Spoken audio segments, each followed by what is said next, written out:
श्रवण जी, इसको आप किस रूप में देखते हैं? ये नीतीश कुमार की अपनी महत्वाकांक्षा है जिसकी वजह से वो ऐसा कर रहे हैं? वो कांग्रेस को चेता रहे हैं? वो मानते हैं कि इंडिया को पर काम करना अभी बहुत जरूरी है? ठीक है, आप चुनाव लड़ रहे हैं, ठीक है, लेकिन कुछ लोग इस मोर्चे पर भी लगे रहें, इसको ठंडा ना होने दें, ये भी जरूरी है। क्या संभावना आप देखते हैं? देखिए, मैं चूंकि मध्य प्रदेश में बैठा हूँ, यहाँ चुनाव हो रहे हैं। मैं ये जानता हूँ कि ये जो चुनाव है कांग्रेस के लिए कितने इम्पोर्टेंट हैं। मध्य प्रदेश, छत्तीसगढ़, राजस्थान के बहुत ज़्यादा महत्वपूर्ण चुनाव हैं ये 5 राज्यों के कांग्रेस के लिए। और नीतीश कुमार इतने सीजन पॉलिटिशियन हैं कि वो इन चीज़ों को समझते हैं। ये बहुत ही दुर्भाग्यपूर्ण है कि नीतीश कुमार ने एक ऐसे समय जब मध्य प्रदेश में 15 दिन बाद चुनाव होने वाले हैं, उन्होंने इस तरह की बात कही।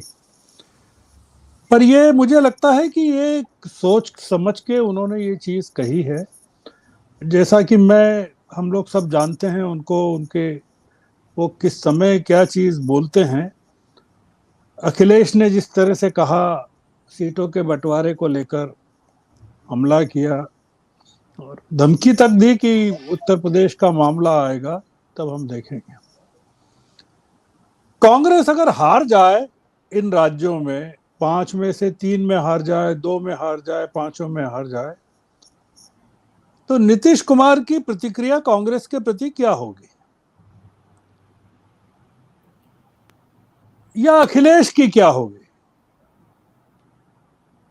या इंडिया अलायंस के जो मेजर पार्टिसिपेंट्स हैं उनकी क्या होगी? मैं इसको ऐसे देखता हूं कि ये इंडिया अलायंस को एक कमजोर करने की कोशिश है जो इन्होंने की है, नीतीश कुमार ने और अखिलेश ने जो की है।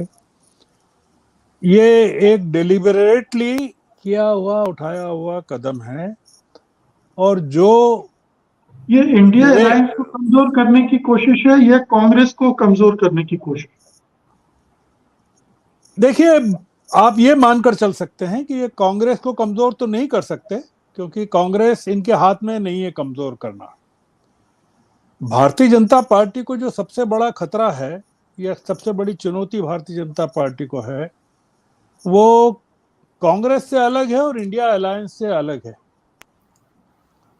हो सकता है कि आगे चल के आपको ममता बनर्जी की तरफ से भी इसी तरह का कोई बयान सुनने को मिल जाए, और हो सकता है कि अरविंद केजरीवाल भी इस तरह का कोई बयान दे दें।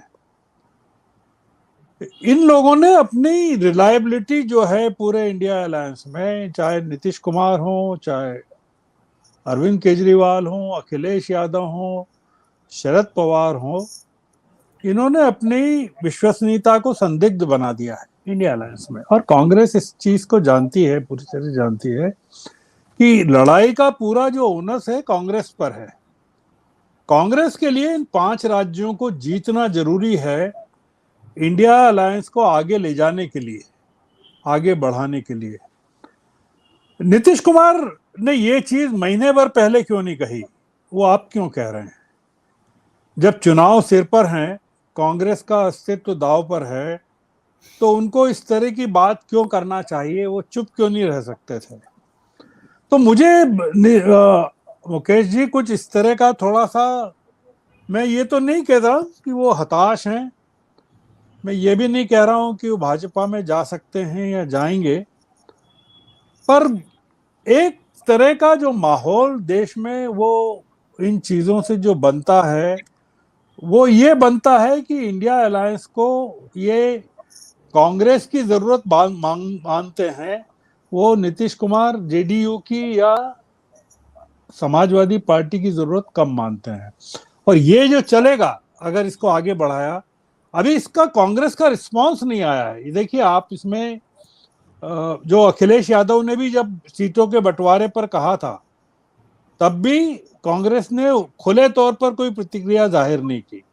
उस पर भी प्रतिक्रिया समाजवादी पार्टी ने की कि हम लोगों के पास कांग्रेस के बड़े नेताओं के फोन आए थे, तो हम ये इस मामले को अब शांत कर रहे हैं।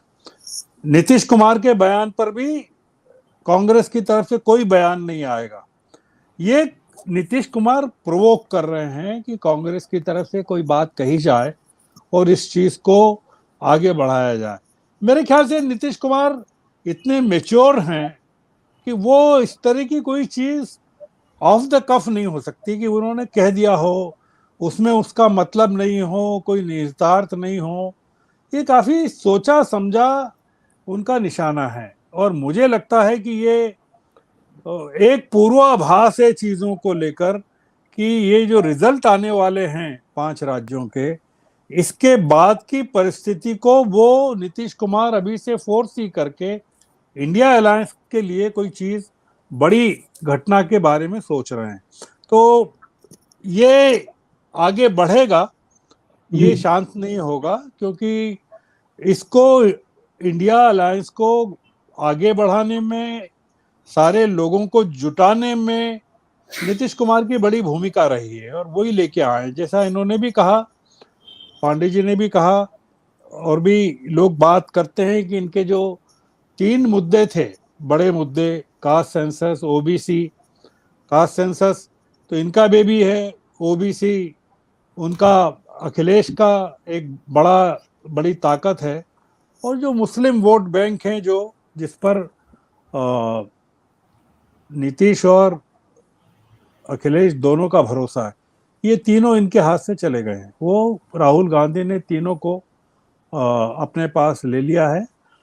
आज देश में जो क्रेडिबिलिटी है, विश्वसनीयता है विपक्ष के नेता के तौर पर, और जो लड़ाई लड़ते दिख रहे हैं, वो केवल राहुल गांधी दिख रहे हैं। तो इसलिए इनकी परेशानी जो है नीतीश कुमार की या अखिलेश की, वो ये भी हो सकती है कि इस समय देश की राजनीति के फोकस में सिर्फ राहुल गांधी हैं, और वो एक इनके लिए बड़ा दिक्कत का मामला है। जो लोग बड़ी एस्पिरेशनल पॉलिटिक्स करते हैं, उनके लिए मार्जिनलाइज होने के बहुत बड़े खतरे नजर आते हैं, वो मुझे लग रहा है। और कांग्रेस की चुनौतियां इन्होंने और बढ़ा दी हैं नीतीश कुमार ने और अखिलेश ने।